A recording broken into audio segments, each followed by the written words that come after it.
La Bible déclare que c'est par ta lumière que nous voyons ta lumière. Bénis Seigneur cette parole que tu as préparée ce matin, qu'elle tombe Seigneur mon Dieu sur nos cœurs Seigneur mon Dieu comme ces grains qui vont en produire d'autres. Que notre cœur soit semblable à une terre fertile. Bénis ces instants Père au nom de Jésus.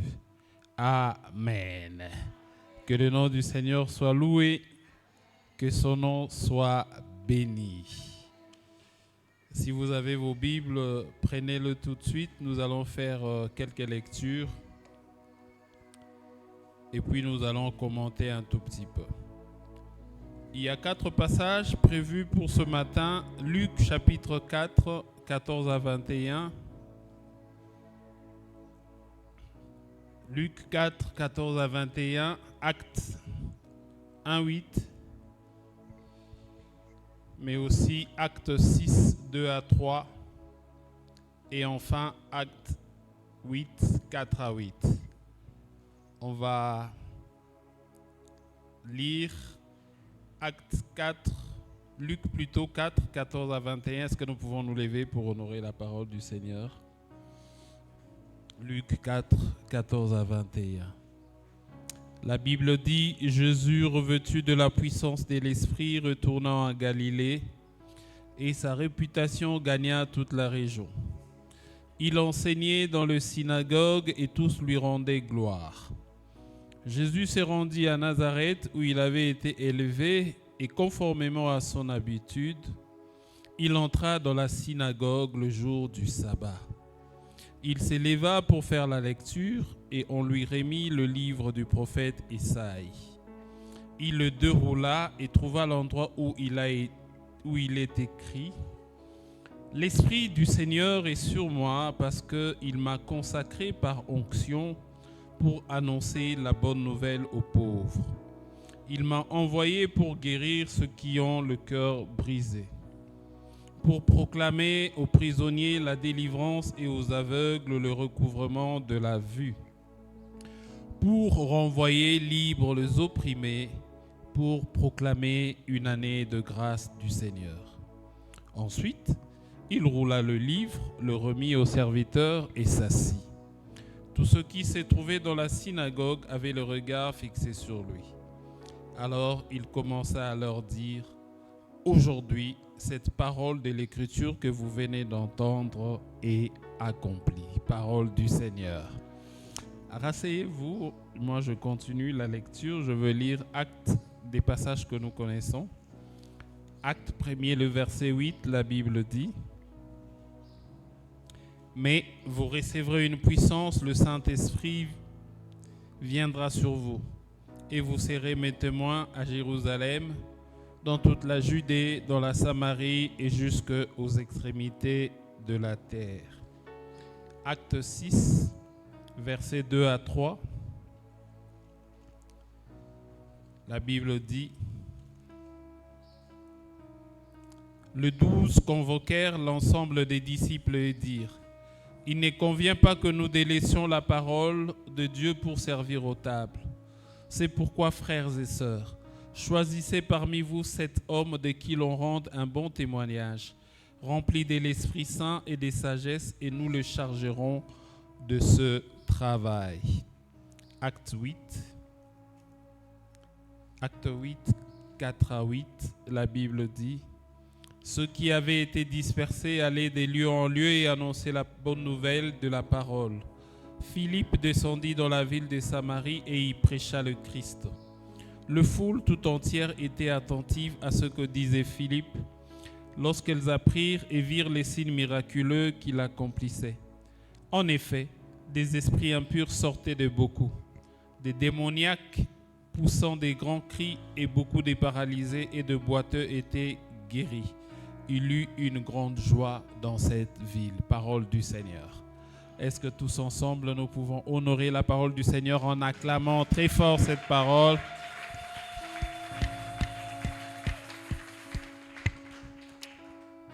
Alors pour ceux qui prennent note ce matin, si vous voulez un sous-thème, parce que le grand thème est connu, ramener les pécheurs sur la voie du salut, Mais le sous-thème que je partage ce matin est intitulé comme suit: consacré par onction pour annoncer la bonne nouvelle. Consacré par onction pour annoncer la bonne nouvelle. C'est ce sous-thème que le Seigneur a placé sur mon cœur pour ce matin. Alors mes frères et sœurs, poursuivant notre thème de l'année, les dimanches derniers, nous avons démontré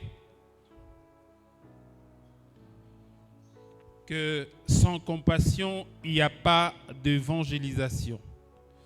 Et que c'est la compassion qui est une des qualités du cœur de Dieu qui déclenche ou qui porte l'évangélisation. Nous avons dit que s'il n'y a pas de compassion dans nos cœurs, il va être difficile de faire une bonne évangélisation. Mais si nous nous permettons quand même de parler sans compassion du Seigneur, ça sera comme des paroles de motivation, des paroles de coach. Mais c'est grâce à l'évangélisation qui est une des qualités du cœur de Dieu que l'évangélisation est réellement portée. Mais aujourd'hui, par la grâce de Dieu, nous voulons parler d'un autre élément qui facilite le travail de l'évangélisation. Et j'ai cité l'onction. L'onction ou la puissance ou même la capacité que donne le Saint-Esprit. Alléluia, bien-aimés. On parle souvent de l'onction. C'est un mot qui est très familier dans le milieu ecclésiastique. Qui a déjà entendu parler de ces mots-là? Onction. Onction. Tout le monde a déjà entendu, hein? La petite à côté de vous s'appelle comment, votre fille, là? Marie? Marie, tu as déjà entendu parler de l'onction, hein? Ça veut dire quoi, l'onction? Marie? Ça veut dire quoi, l'onction? Tu en as déjà entendu parler? Non, mais si tu ne sais pas, tu me dis, non papa, je ne sais pas. J'ai déjà entendu parler, mais je ne sais pas. C'est l'inspiration. Merci. Qui a déjà entendu parler de l'onction aussi? Wonder, Merva, tu as déjà entendu parler de l'onction? C'est quoi l'onction? Aïe. Pardon? C'est le pouvoir. Non, c'est moi qui choisis, papa Eddie. Priscille, tu as déjà entendu parler de l'onction? C'est quoi l'onction? C'est lorsqu'on déverse de l'huile. C'est lorsque on déverse. Et la personne quitte de l'ordinaire à l'extraordinaire. Quitte de l'ordinaire à l'extraordinaire. Oh, ça c'est bien. Mère, la sœur à tes côtés, c'est encore qui? Vous. C'est Marielle. Marielle, tu as déjà entendu parler de l'onction? C'est quoi l'onction?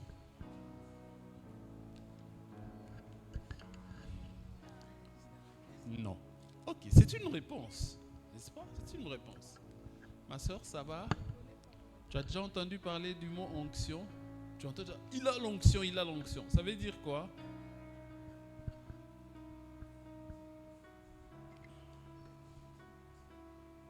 L'onction, selon moi, c'est une puissance. Ah, l'onction, selon toi, c'est une puissance. Très bien. Je peux venir à la chorale? Hein? Nadia, tu vas bien? Tu as déjà entendu parler de ça aussi, non? Oui. C'est quoi l'onction? Selon moi, c'est une puissance. L'onction, c'est une puissance. Ok. Je finis avec qui? Je finis avec le frère. Très bien habillé, mon frère. Comment vous allez? Vous avez déjà entendu parler aussi de ce mot? Oui. Ça veut dire quoi, l'onction? L'onction, c'est une manifestation du Saint-Esprit. L'onction, c'est une manifestation du Saint-Esprit. Ok, merci. Alors, vous comprenez avec moi que ces termes que nous utilisons tous très souvent, qui semblent être faciles, mais que nous avons du mal à expliquer correctement. Ok? En fait, l'onction n'est rien d'autre que la capacité que le Saint-Esprit donne à un chrétien pour exercer ou accomplir une tâche, accomplir un travail. Comprenez? C'est cette capacité-là. Parce que la Bible dit, non que nous soyons par nous-mêmes capables de concevoir quelque chose, notre capacité au contraire vient de Dieu. L'onction, c'est cette capacité-là. L'onction, c'est cette habileté que le Saint-Esprit nous donne. L'onction, c'est cette puissance que le Saint-Esprit nous donne. Mais c'est une force, une capacité, une habileté que le Saint-Esprit donne toujours pour un but. Pour un but. Est-ce qu'on se comprend, bien-aimé? Alors, plaçons un peu le contexte de ce que nous venons de lire dans Luc chapitre 4, à partir du verset 14. Qu'est-ce qui se passe ici, bien-aimé? Ici, Jésus est au seuil de sa mission. Ça veut dire qu'il est au début de sa mission pour laquelle il est venu sur la terre. Le temps de sa vie privée touche à sa fin. Le temps de sa vie privée est fini. On ne connaît pas beaucoup de choses pendant ce temps de la vie privée, sinon quelques éléments. Qu'il était charpentier, il travaillait du bois. On sait aussi qu'à un moment, il est allé à Jérusalem avec ses parents. À un moment, on le cherchait, on ne savait pas où il était, mais lui, il était resté dans le temple. On n'a pas beaucoup d'informations. On sait aussi que, comme la coutume le veut, à 8 ans, on l'a amené à l'église. Des personnalités importantes dans le milieu juif, comme Siméon et Anne, attendaient sa venue, ils ont été réjouis. Il n'y a pas beaucoup d'informations sur comment il s'est comporté, comment il a vécu. Mais ici, le temps de sa vie privée touche à sa fin. Il doit passer à son ministère public. Et c'est ces moments-là que le Saint-Esprit va choisir lorsque Jésus veut commencer son ministère public. C'est ces moments que le Saint-Esprit va choisir pour l'amener au désert. Jésus n'est pas allé au désert par lui-même. C'est le Saint-Esprit qui l'y a amené. Il a amené Jésus. Parce que il est dans une phase importante de sa vie. La vie privée est comme en train de passer. Il doit être connu par tout le monde. Son ministère doit être connu. Il est amené au désert. Et cela ressemble un tout petit peu à ce que nous, dans notre tradition africaine, nous appelons l'initiation. Cela ressemble aussi un peu à cette habitude politico-administrative qu'on appelle investiture. Vous avez déjà entendu aussi ces deux mots-là, n'est-ce pas? Initiation. On a étudié ça, non? C'est dans quel cours? Langue et tradition africaine. Initiation. Vous savez, dans nos traditions, quand un jeune garçon, une jeune fille atteint l'âge nubile, il approche de la majorité, il va entrer dans la vie adulte. On doit les préparer à la vie adulte. Et souvent, qu'est-ce qu'on faisait dans nos traditions? On prenait ces jeunes gens, filles comme garçons, on les mettait à l'écart. Souvent, on les amenait dans la forêt, dans les bois. Et là, on commençait à le préparer à la vie adulte. Si c'est un garçon, on va lui apprendre le métier. Comment un garçon peut bâtir une case. Comment un garçon peut faire de la chasse. Comment il peut apprendre comment on tend des pièges aux animaux. On va aussi leur apprendre la vie sexuelle. On va leur apprendre aussi la relation avec les aînés ou avec les semblables. On va aussi leur apprendre la défense de la communauté.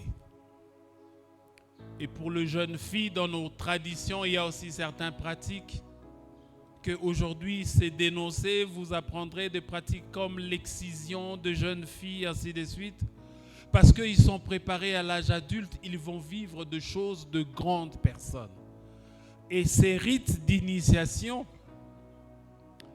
qui n'est pas forcément magique ou mystérieux, était un moyen de préparer des enfants pour quitter l'âge de l'enfance et entrer dans l'âge de la responsabilité. Mais aussi, dans notre civilisation moderne, lorsque quelqu'un occupe une fonction, lorsque quelqu'un est nommé, ou lorsque quelqu'un est élu, une institution de l'État doit lui donner le pouvoir ou doit lui donner le go officiel pour faire son travail. Lorsque un président de la République est élu, il doit prêter serment devant la Cour constitutionnelle, devant la Bible, devant le drapeau, en respectant la Constitution. Lorsqu'un gouvernement est élu, il doit entrer en fonction, ils doivent avoir l'autorisation de travailler de la part du Parlement. Vous connaissez tout ça, n'est-ce pas? Et ça s'appelle investiture. Mais pour le jeune qui passe de la vie d'enfance à la vie adulte, on appelle ça l'initiation. On appelle ça l'initiation. Et Jésus, qui doit passer d'une étape de sa vie à une autre étape, beaucoup plus importante, doit aussi passer un peu comme par l'investiture ou par l'initiation. Et c'est lui qui organise ça, c'est le Saint-Esprit. C'est le Saint-Esprit. Et c'est le Saint-Esprit qui va l'introduire dans ce ministère. Il commence par le pousser au désert où il va être tenté par les diables. Mais ce qui est bien pour Jésus, cette opération va se passer avec succès. Avec succès. Je voudrais ouvrir une première parenthèse ici pour dire, parfois certains déserts dans nos vies sont décidés par Dieu lui-même. Tout le temps des difficultés ou des contrariétés que nous passons dans la vie ne viennent toujours pas du diable. Cela ne vient pas toujours des hommes. Parfois, c'est Dieu qui les décide lui-même. Et si notre conscience ne nous reproche de rien et que nous constatons que malgré nos prières, malgré notre intégrité, nos vies restent inchangées, les situations difficiles ne nous quittent pas, en ce moment, alors, ce qu'il faut faire, c'est de demander à l'Esprit de nous fortifier pour que nous puissions vivre cette épreuve et rester fidèles en suivant la voie de l'Esprit. Parce que certains déserts sont une école de formation, sont une école de préparation, sont une école pour être initiés. Quelqu'un m'entend? Et si nous n'avons pas à nous reprocher, faisons confiance à Dieu. Demandons au Saint-Esprit quelle est la leçon qu'il veut nous donner derrière. Et pour revenir à Jésus, la Bible dit que revêtu de la puissance du Saint-Esprit, il va se rendre à la synagogue comme dans ses habitudes. Et ce qui va se passer ce jour-là va constituer une déclaration prophétique de grande importance. Quelque chose qui n'a jamais eu lieu auparavant. Une déclaration que les Juifs n'ont jamais entendue va se passer ces jours-là. Je vais ouvrir une deuxième parenthèse. Jésus, il a beau être Dieu et Fils de Dieu, mais la Bible dit qu'il se rendait quotidiennement au lieu et aux réunions de prière. Jésus, Fils de Dieu, Jésus Dieu, mais pendant qu'il était sur la terre, il se rendait toujours, comme dans ses habitudes, aux réunions de prière. Vous voyez, bien-aimés, que parfois, nos excuses pour ne pas venir à l'église et participer à nos réunions de prière paraissent bien pâles et égocentriques à côté de l'exemple de Jésus. Le Seigneur ne nous demande pas d'être tous les jours à l'église. Ce n'est pas ce qu'il attend de nous. Parce qu'il sait que nous avons aussi des occupations. Il sait que nous sommes également pris. Mais le Seigneur veut que si le temps nous le permet, nous puissions participer aux réunions de prière. Alléluia, bien-aimés. Si c'est impossible, pour une raison ou pour une autre, pour une raison de maladie par exemple, pour un empêchement au travail, le Seigneur ne nous demande pas de faire l'impossible. Mais si nous avons la possibilité de venir, ne trouvons pas des excuses, venons à l'église pour communier avec les frères. Alors comme dimanche dernier, aujourd'hui également, j'ai un seul point à partager avec vous pour notre sous-thème de ce matin. Et ce seul point, je l'ai intitulé « Consacré par l'onction, il annonce la bonne nouvelle ». C'est de ça que je veux parler parce que je veux démontrer ici l'importance de l'onction dans l'évangélisation.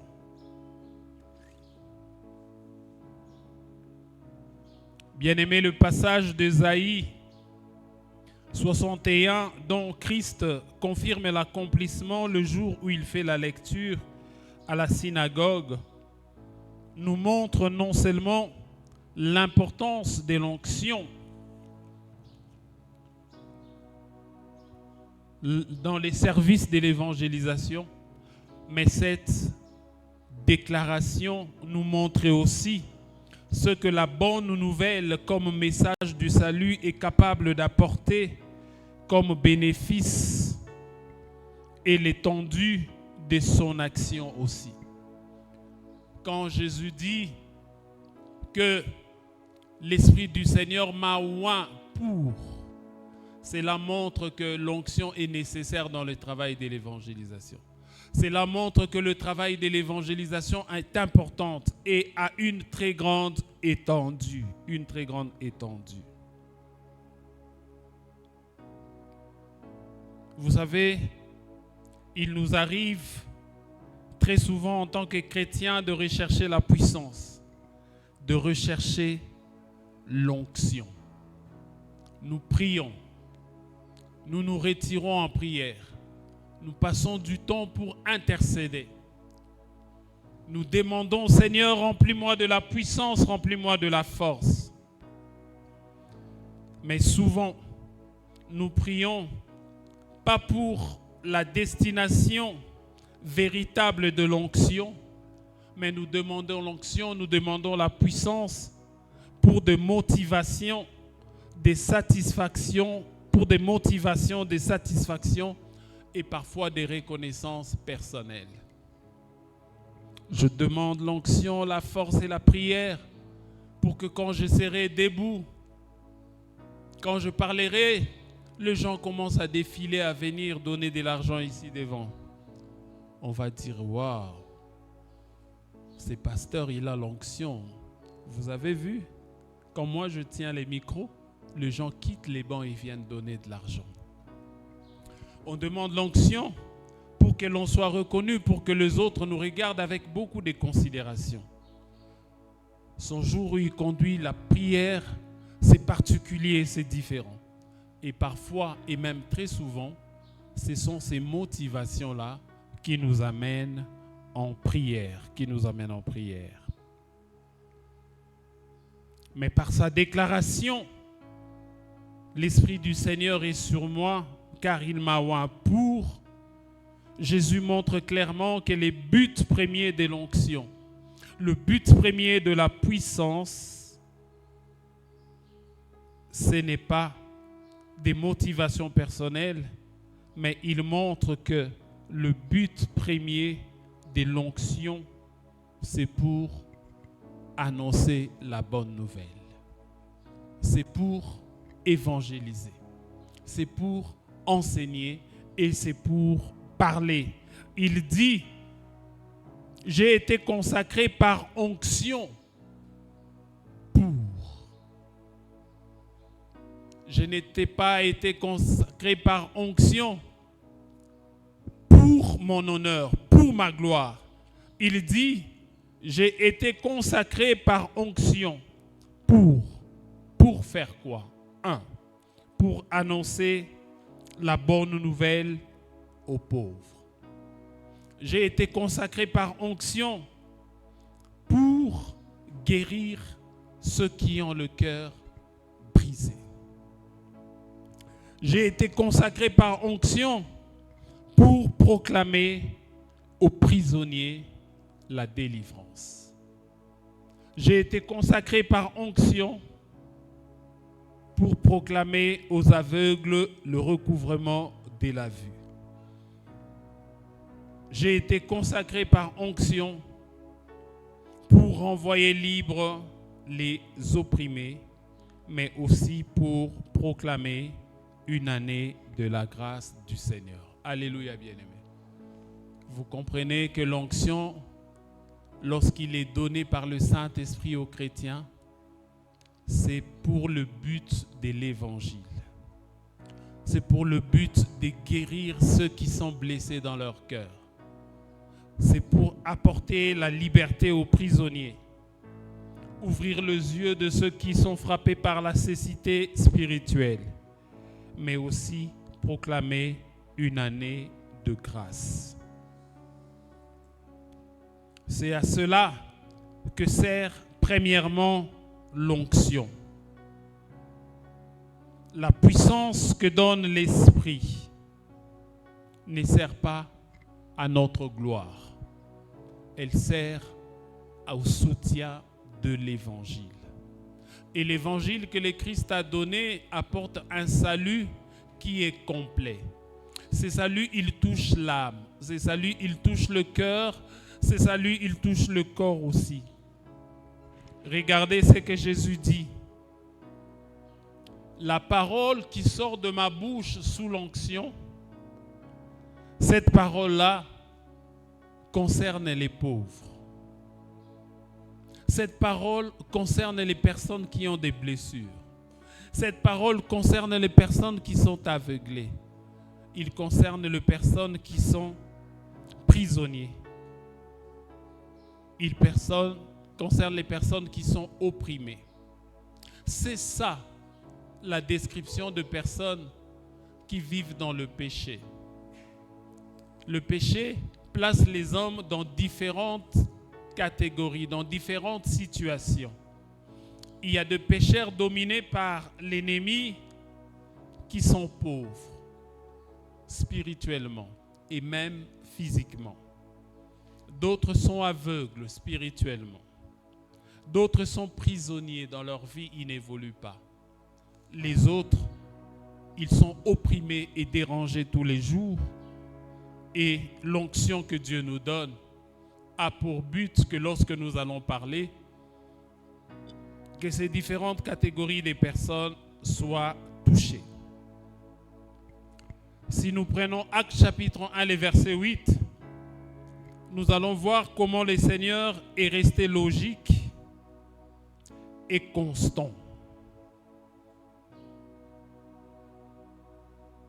Il dit, vous recevrez une puissance, le Saint-Esprit descendant sur vous, vous serez mes témoins, vous serez consacrés par onction pour être mes témoins.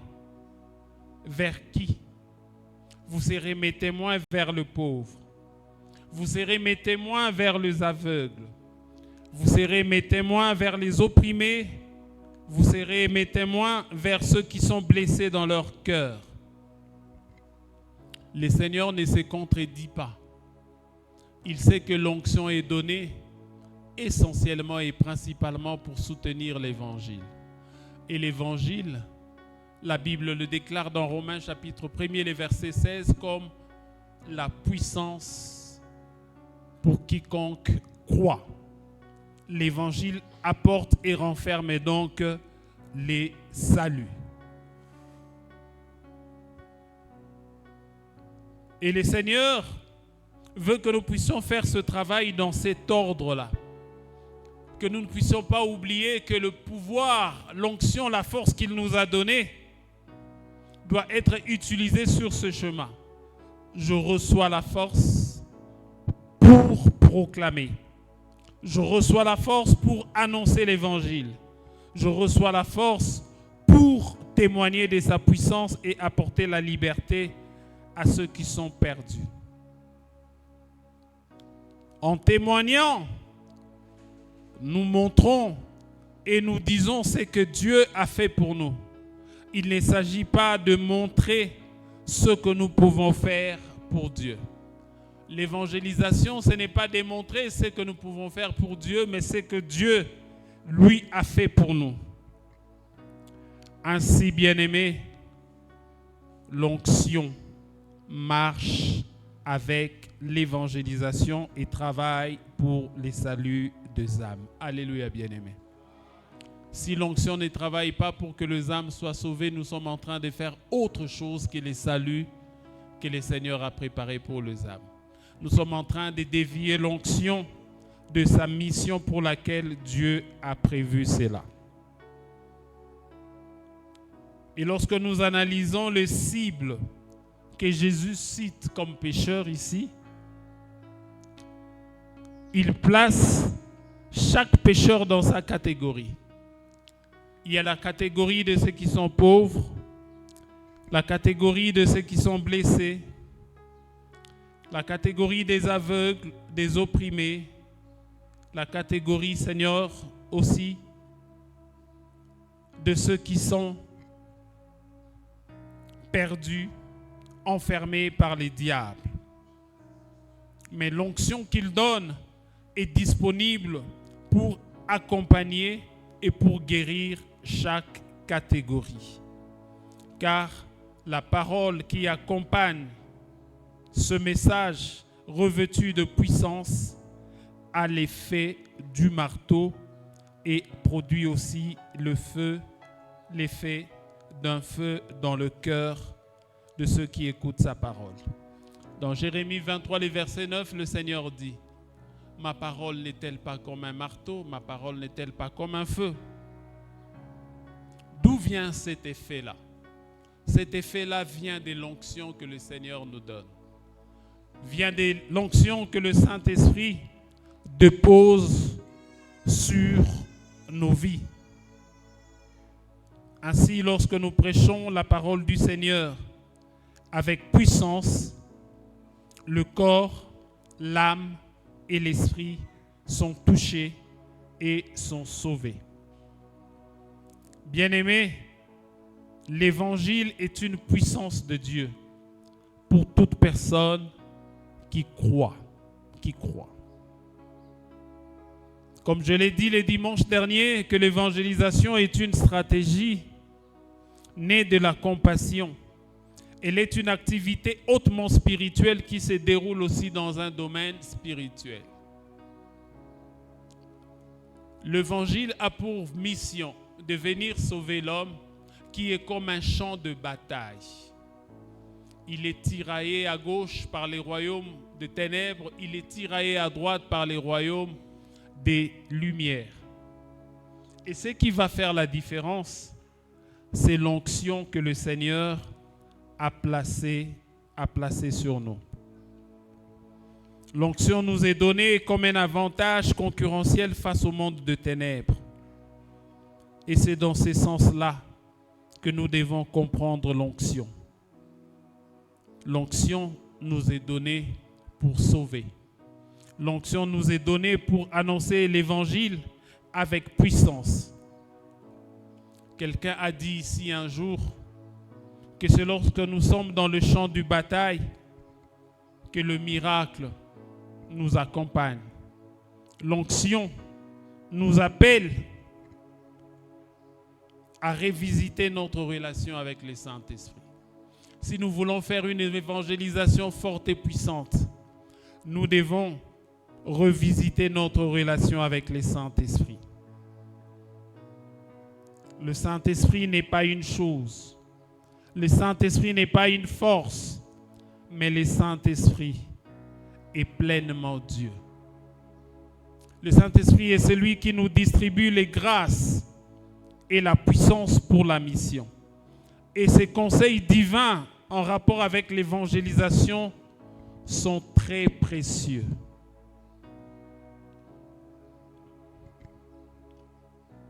Parce que le Seigneur qui nous a appelés, il veut non seulement que nous puissions aller, mais il veut que nous puissions aller comme lui, il a prévu.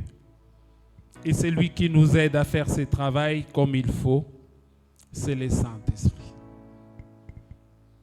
Étienne, Philippe et les autres ont fait ce travail dans la puissance du Saint-Esprit. Ainsi, bien-aimés, attachons-nous au Saint-Esprit. Il nous aidera à accomplir sa parole comme lui, il a prévu. Que Dieu bénisse sa parole.